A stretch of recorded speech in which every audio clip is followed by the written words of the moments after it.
না? সেভের কাজ কি বলেন তো? সেভ আর সেভ এর মধ্যে পার্থক্য কি? ফাইলে একটা ফাইলে সহজে বলতে পারি রিনেম করা, অন্য একটা জায়গায় অন্য একটা নামে সেভ করো। ঠিক আছে, তাহলে আমি সেভে যাই, তখন এটা আমার ডেস্কটপে লেখা আছে দিগন্ত, তাহলে আমি নামটা চেঞ্জ করে দেই, আর কাজটা আমি ডকুমেন্ট করি দাও আমি আর ঠিক আছে।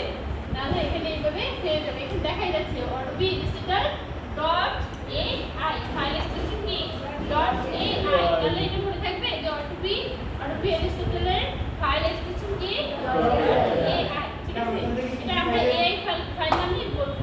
ঠিক আছে, ম্যাম ওখান থেকে কি কি ফাইল নেওয়া যায়? কি ওখান থেকে কি কি ফাইলে কনভার্ট করা? হ্যাঁ সেটাই তো দেখাবো, আমি তোকে দেখাই।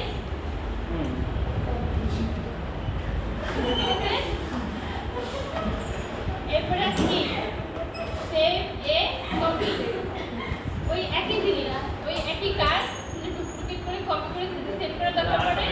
হ্যাঁ, আরেকটা কপি সেভ হবে, আবার এখান থেকে আমি চেঞ্জ করতে পারবো, এটা পিডিএফ আকারে সেভ করতে পারবো, তারপর হচ্ছে ইপিএস সেভ করতে পারবো, এআইটি, তারপরে হচ্ছে এসপিজি আর হচ্ছে এসপিজি, ওই আলাদা আলাদা ফরম্যাটে সেভ হবে স্যার। ঠিক আছে, দিলাম সেভ, এটা দরকার নেই সেভ করার। তারপরে যাবো যে এইটা আমি এখন যাচ্ছি যে এটা তো আমি সব জায়গায় শেয়ার করতে পারবো না, পারবো আমার সব ফোনে সব ডিভাইসে কি এআই সাপোর্ট দেবে? এটা আমি ইমেজ আকারে যদি দিতে চাই তাহলে কিভাবে সেভ করবো? সেটার জন্য ফাইল এই যে এক্সপোর্ট নামে একটা অপশন আছে, কোথায় এক্সপোর্ট, খাতা কলম কেউ আর নাই, কার লেখা দরকার নেই, সবাই যদি জিজ্ঞাসা করবে, তাই না? সবাই জিজ্ঞাসা করে আমাদের সব বুঝতে আপনার লেখাপড়া কিছু লাগে না, খাতা কলম থাকলে লিখতে আটকে গেলে মানে নিজের এক্সপোর্ট ফর স্ক্রিন। ঠিক আছে, দিলাম, এটা কি আছে ফর স্ক্রিন মানে কি, এখন স্ক্রিনে আমরা যত যা কিছু আছে সেই সবটুকু মিলেই একটা ইমেজ ক্রিয়েট করব। ঠিক আছে, আউটপুটের মধ্যে যতটুকু আছে ওইটুকুই সেভ হবে।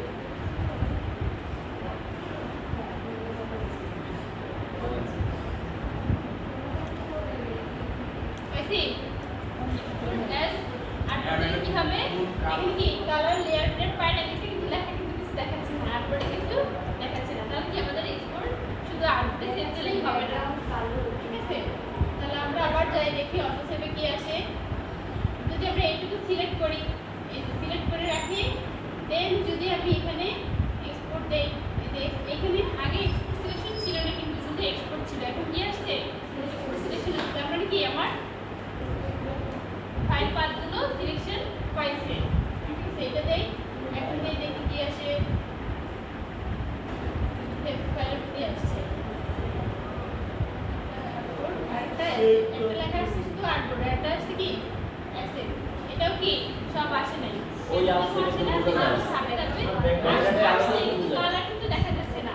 ঠিক আছে, সেটা কেন হচ্ছে না সেটা আমরা আরো অন্যান্য ফরম্যাট যখন সেভ করব তখন বুঝতে পারবো। ঠিক আছে, যাই অন্য ফরম্যাটে আবার সেভ করি, লেখাই তো ভালো লেখা যা সাদা কালো ফাইল বিছানার পেজটা ব্ল্যাক করবো কিভাবে? কি বুঝলি বিছানার পেজটা তো সাদা, ওটা মানে কালার চেঞ্জ করবো কিভাবে? না পিএনজি জেপিজি এগুলোর মধ্যে পার্থক্য আছে, সেগুলো বুঝানোর জন্যই মানে দেখাচ্ছি। দেখেন এখানে পিএনজি আছে না, সেটা সেগুলো কি পিএনজি। এখন যদি আমি এটা চেঞ্জ করে দেই, এটা জেপিজি দেই, জেপিজি এইচডি দেই, এক্সপোর্ট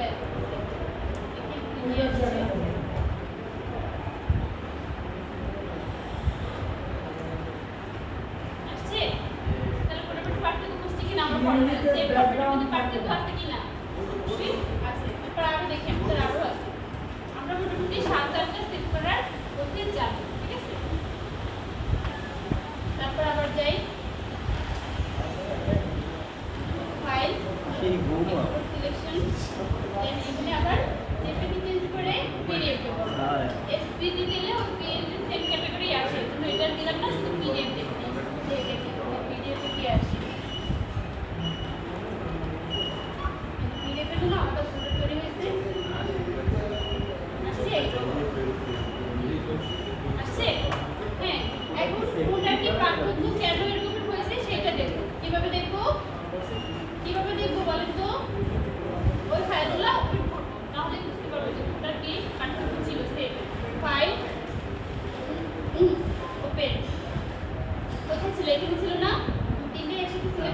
ওপেন দিলাম আবার ফাইল যাই ওপেন একটা পিডিএফ ছিল এটাও দেখ দেখুন ফাইল কিরকম আসে কেন আসে কিভাবে আসে এটা প্রত্যেকটা এখানে লেখা আছে তাহলে প্রথমে যাই আমার যে এটা ছিল এটা অন্য আরেকটা লেখা যেটা প্রথমে ছিল সেটা কি প্রথমে যে এআইটা ছিল সেটা কি এ এরপরে কি আসছে তারপর পিএনজি আসছে দেখেন ওখানে কিন্তু কালো দেখাইছে এখানে কি আসছে সাদা সাদা কিন্তু আসছে কিন্তু এটা কিন্তু আলাদাভাবে লেখা ধরা যায় কিন্তু এটা যদি আমি এখানে আনকোডের ভিতরে নিয়ে যাই তাহলে কি কাজটা আমি সহজে এখানে কিরকম দেখাচ্ছে আবার অন্য একটা কাজ আছে তারপর পিএনজি নিচ্ছি হ্যাঁ পিএনজি দুইটা হয়ে গেছে একটা জেপিজি দেখেন জেপিজিটা কেমন আছে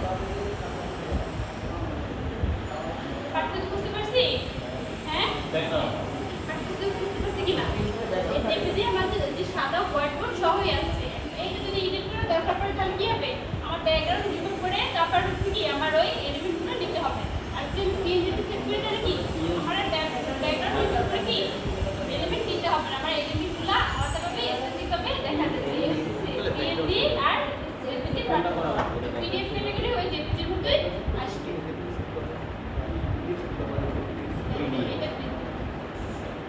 এটা পিডিএফ এটা হচ্ছে যে আলাদা একটা ফাইলে গেছে আমি এখান থেকে সবকিছু ম্যাম ইলাস্ট্রেটর থেকে ব্যাকগ্রাউন্ড রিমুভ কিভাবে করব বুঝি নাই ইলাস্ট্রেটর থেকে ব্যাকগ্রাউন্ড রিমুভ কিভাবে করব ব্যাকগ্রাউন্ড করব ম্যাম আমি বলি প্রশ্ন যে আমরা যে একটা এক্সারসাইজের পেজ নেই না হ্যাঁ। সাদা থাকে ওইটার কালার চেঞ্জ ওইটার মধ্যে ব্যাকগ্রাউন্ড হ্যাঁ সাদা পেজটা রিমুভ করব ব্যাকগ্রাউন্ড কিভাবে দিতে লাগে না, না,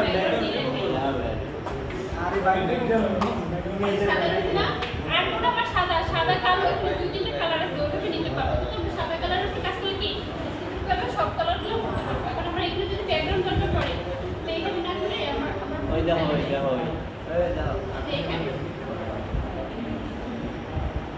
প্রথমে আমরা যখন কাজ করবো সরাসরি আনবোর্ডের উপর কাজ করবো না যখন আনবোর্ড একটা আনবো আলাদা টাইম নেওয়া লাগে আনবোর্ড একটা আনি পাশে একদমই কি আসছে না পাশে আসছে পাশে আসছে না পাশে এখন এই ব্যাকগ্রাউন্ড কালার করার জন্য স্কেল ক্যাটাগরির একটা প্রথমে রেক্টেঙ্গুলার নেব কি নেব না ম্যাম ওইটা বলি নাই কি দেখ আরে ভাই এটা তো ইজি